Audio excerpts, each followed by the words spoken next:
Listen to what God's word says. For it is he who delivers you. I love this. Now it becomes not only personal individually, but now we have a message to share. Now it includes others.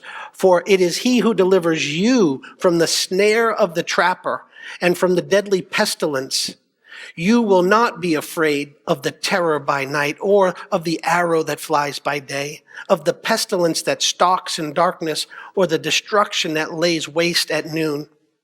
We'll unpack each of those verses, but see this, that what is promised to you as an individual is given to you that you might also take this to the nations. That the promise is not just for you, it's individual to you, but it's individual that you would share and carry this out to a world that desperately needs Christ. Say, well, how do you know? And I say, well, just look at the danger that's abounding. Look at all of the threatening realities around the world. Verse 3, let me read it to you again.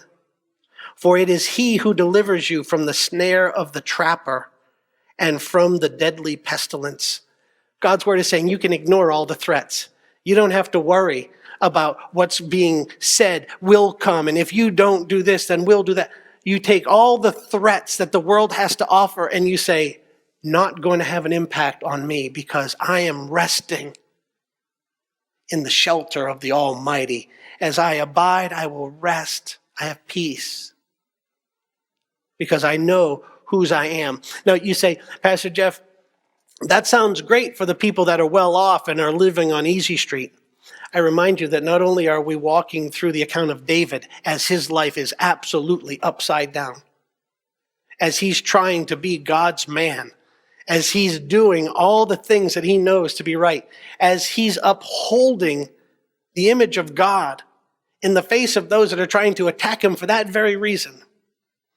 I'm brought to thoughts of Paul in the New Testament, because maybe you say, well, that's Old Testament. I want to see it in the New Testament. Paul probably knew more struggle in his life than anybody will ever meet, all for the name of Christ, for the purpose of Christ.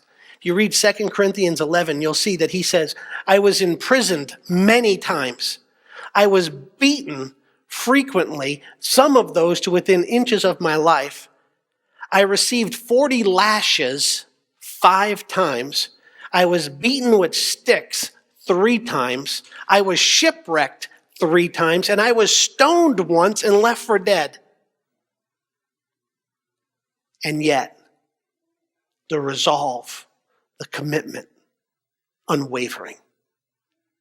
This is what we can have if and when we rest in, dwell in the shelter of the Most High. As we abide, we can know peace in the midst of the storm. It doesn't mean the storm is unreal. It doesn't make it go away. This is the essence of God carrying us through something instead of giving us the ability to tunnel under it or go around. And in this reality, our lives make much of Christ. If we tunnel under, somebody says, wow, you're a really good digger. Oh, I'm impressed with your ability to dig. Hey, you're very good at avoiding issues. I'm very impressed with just how slippery you can be. But when God carries us right through the middle of it, and we abide in the Almighty, much is made of our King.